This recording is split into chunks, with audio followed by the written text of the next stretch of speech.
ರಾಜ್ಯದಲ್ಲಿ ಇಂದಿನಿಂದ 10ನೇ ತರಗತಿ ಪರೀಕ್ಷೆ ಆರಂಭವಾಗಲಿದೆ. ರಾಜ್ಯದ ವಿವಿಧ ಜಿಲ್ಲೆಗಳ 15,881 ಶಾಲೆಗಳಲ್ಲಿ ಒಟ್ಟು 8,42,817 ವಿದ್ಯಾರ್ಥಿಗಳು 10ನೇ ತರಗತಿ ವ್ಯಾಸಂಗ ಮಾಡುತ್ತಿದ್ದಾರೆ. ಪುನರಾವರ್ತಿತ ಮತ್ತು ಖಾಸಗಿ ವಿದ್ಯಾರ್ಥಿಗಳು ಸೇರಿದಂತೆ ಒಟ್ಟು 8,96,447 ವಿದ್ಯಾರ್ಥಿಗಳು ಎಸ್ಎಸ್ಎಲ್ಸಿ ಪರೀಕ್ಷೆಗೆ ನೋಂದಣಿ ಮಾಡಿಕೊಂಡಿದ್ದಾರೆ. ಅದರಲ್ಲಿ 3,35,468 ಬಾಲಕರು, 3,78,389 ಬಾಲಕಿಯರು ಮತ್ತು 5 ತೃತೀಯ ಲಿಂಗಿಗಳು ನೋಂದಣಿ ಮಾಡಿಕೊಂಡಿದ್ದಾರೆ. ಪರೀಕ್ಷೆ ಬರೆಯಲಿರುವಂತಹ ವಿದ್ಯಾರ್ಥಿಗಳಿಗೆ ಹೂ ನೀಡಿ ಪರೀಕ್ಷಾ ಕೇಂದ್ರಕ್ಕೆ ಸ್ವಾಗತ ಮಾಡಿಕೊಂಡ ಚಿಕ್ಕೋಡಿ ಡಿಡಿಪಿಐಆರ್ ಎಸ್ ಸೀತಾರಾಮು.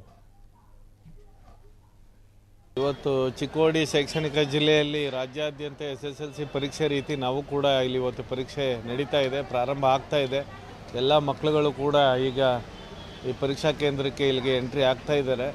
ಸುಮಾರು ಚಿಕ್ಕೋಡಿ ಶೈಕ್ಷಣಿಕ ಜಿಲ್ಲೆಯಲ್ಲಿ 130 ಕೇಂದ್ರಗಳಲ್ಲಿ ಇವತ್ತು ಕನ್ನಡ ಪರೀಕ್ಷೆ ಫಸ್ಟ್ ಲ್ಯಾಂಗ್ವೇಜ್ ಇವತ್ತು ಬರೀತಾ ಇದ್ದಾರೆ ಮಕ್ಕಳುಗಳು. ಎಲ್ಲರೂ ಕೂಡ ಖುಷಿಯಿಂದ ಬರ್ತಾ ಇದ್ದಾರೆ. ಈಗಾಗಲೇ ಭಯಮುಕ್ತರಾಗಿ ಅವರು ಪರೀಕ್ಷೆ ಬರೆಯೋ ರೀತಿ ಎಲ್ಲ ರೀತಿಯ ಅವ್ರಗಳಿಗೆ ನಾವು ಮಾರ್ಗದರ್ಶನ ಮಾಡಿದ್ದೀವಿ. ಬೇಗ ಮಕ್ಕಳು ಒಂದು 3/4 ಗಂಟೆ ಬೇಗನೆ ಕೂಡ ಎಲ್ಲರೂ ಕೂಡ ಬಂದಿದ್ದಾರೆ.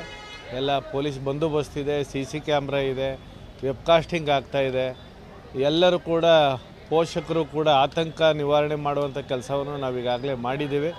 ಇವತ್ತು 10 ಗಂಟೆಯಿಂದ 1:30ವರೆಗೆ ಪರೀಕ್ಷೆ ಇವತ್ತು ನಡೀತದೆ. ಎಲ್ಲ ಮಕ್ಕಳುಗಳು ಕೂಡ ಕಡ್ಡಾಯವಾಗಿ ಹಾಜರಾಗಬೇಕು, ಪರೀಕ್ಷೆ ಬರೀಬೇಕು ಅಂತೇಳಿ ಈಗಾಗಲೇ ನಿರ್ದೇಶನ ಕೊಟ್ಟಿದ್ದೀವಿ. ಶಾಂತಿಯುತವಾಗಿ ಪರೀಕ್ಷೆ ನಡೀಲಿಕ್ಕೆ ಎಲ್ಲ ಮಾಧ್ಯಮದವರು ಸಾರ್ವಜನಿಕರು ಕೂಡ ಸಹಕಾರ ಕೊಡಬೇಕು ಅಂತೇಳಿ ನಾವು ಕೋರ್ಕೊಳ್ತಾ ಇದ್ದೀವಿ.